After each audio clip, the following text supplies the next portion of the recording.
I'm a bit confused about where to start from. Like, let's say for week one, I started off with the logic games, and then week Hmm. two, I backtracked and decided to start off with the logic reasoning. Um, Okay. but I'm still at right now. It's just that my issue is just trying to find um a better strategy of how to study for the LSAT. Okay. Um, What's your target test date? January, Okay. January. So you've got some time. You've got about 2.5 months, plenty of time to make a massive increase. Now, the study plan courses actually lay out for you a super detailed plan of attack regarding exactly what to do every single day over the course of your prep. So, did you have a look at maybe the 2 month plan or the 3 month plan? I looked at the 2 month plan. I think we're just working following for a while now. I guess it's just more on my part on trying to be a bit more disciplined and following it through instead of just starting with one and then moving to another one. Yeah.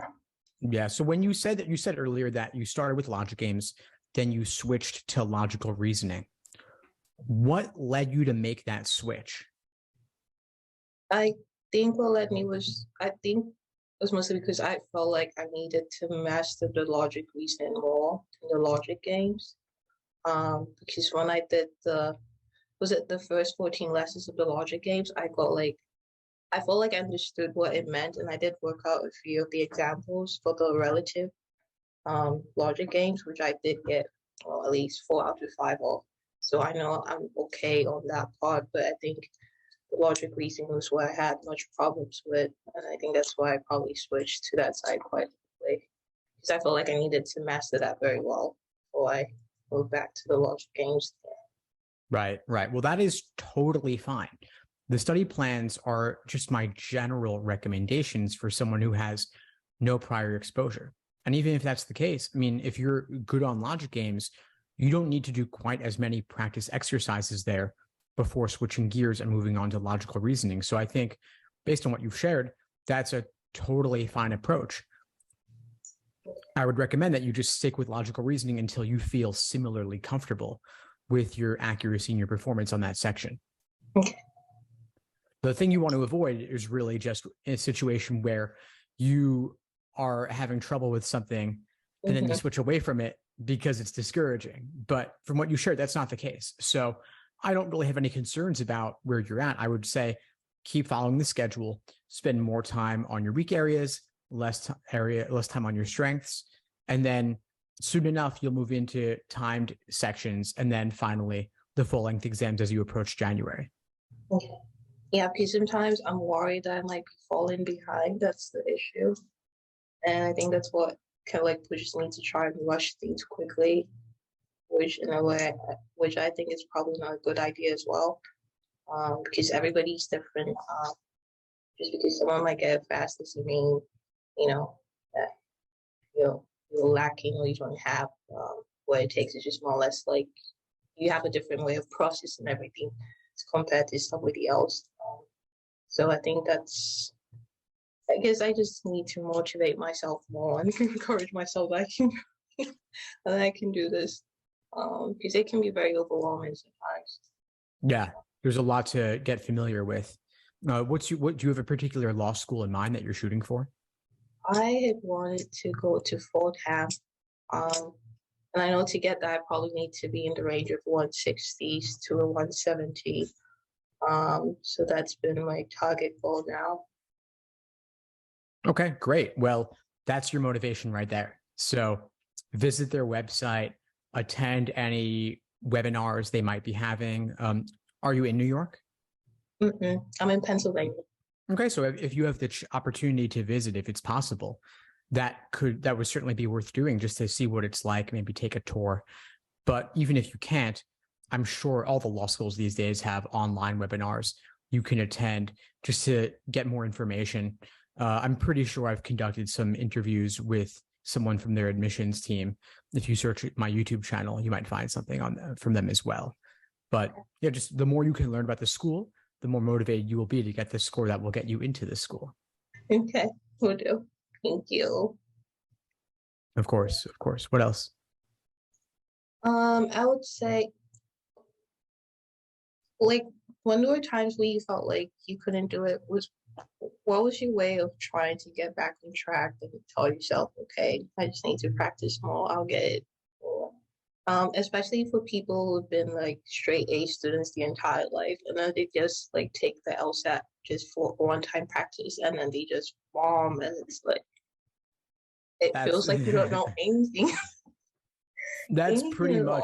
that's pretty much my exact experience, where I was a straight A student. I was someone who I thought was good at tests, but then my results on my first practice test for the LSAT were not in line with that. And so when you ask about how to stay motivated in the face of such a discouraging result, I think part of it is just refusing to change my self-narrative about who I was. So if I am a straight A student and I am someone who can do well on exams and is well on academic pursuits, therefore, I am definitely the kind of person who can also do this. And so I'm not changing my self-narrative. I'm aiming to change my performance. I'm changing the external world to fit my self-narrative of the kind of person I am and the kind of person I want to remain. So just being really stubborn, I guess, is what it comes down to. Seems like it, yeah. Okay, Steve, thank you so much. Yeah, that's really been helpful because I was down for a while, because especially the logic reasoning, that's what it took me off guard. So yeah, I'm just, well, I was just okay with getting a 150, but even that with the practice test, I didn't get the 150. So it was very discouraging for a while. It took me quite some time to get like the motivation back to start studying for real and be like, okay, I just need to probably start away from the basics and get what it needs. But right now I'm just aiming for a 160 to 170. Just to be on the safe side. Yeah, that's what I'm hoping for. Because I don't want to retake it again. So I'm just hoping in January it will go off me. Even if I don't get to full tab, and at least I'm able to get to a T50 score, I'm okay with it. So that's what I'm aiming for right now. Because my time is quite limited. Because I'm an international student, I have to at least get to school as soon as possible before April. So yeah, it's just been a bit of a hectic time for me. Sure.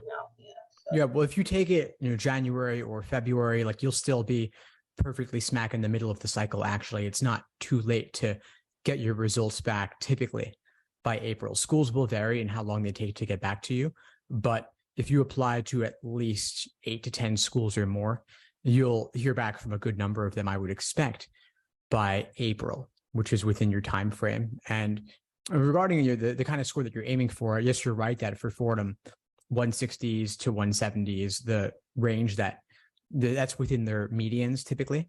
And so I think you'd be fine for that. But still, I would say certainly not satisfied with a 150 and push and aim for a 180. That's what I always recommend. Don't leave any points on the table. And especially so for someone like yourself, where you have that internal mindset of I'm the straight A student, shoot for the stars, shoot for perfection. Whatever happens, then you'll still have a safe buffer. Even if you didn't quite exactly hit the 180, you'll still be in a safe range for the schools that you're aiming for. Okay. Okay. Thank you so much. That's really been helpful. Yeah. Of course, my pleasure. I was almost on I just started studying the contrapositive stuff. Was it yesterday? Yeah. My only issue is, when do you know when the contrapositive is needed in the logical reasoning? Like, when do you know you have to apply that or you don't have to? Yeah, great question. I guess that's what my issue is. Yeah, great question. So in the logical reasoning context, I would typically only take the contrapositive when you're dealing with a formal logic stimulus. And a formal logic stimulus is when you have lots of conditional statements and conditional indicators, so that you're going to typically want to link things together in some way, linking together multiple conditionals. And so in that kind of situation, yeah, the contrapositive can be useful, because it's possible that a conditional statement in its original form will not be linkable. So that's when you want to then translate it. But I would not diagram for most logical reasoning questions if they contain just one conditional. Okay. That explains it. Thank you so much, Z. I think I'm out of questions for now. But yeah, that's really been helpful. All right. Well, if anything else comes up between now and January, please feel free to reach out anytime. I'd be happy to help. Okay. Will do. Thank you. Of course. Have a good one. It was nice meeting you. Thank you so much. You too.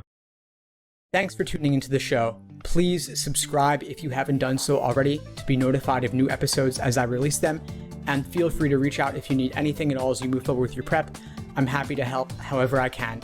In the meantime, I wish you all the best and take care.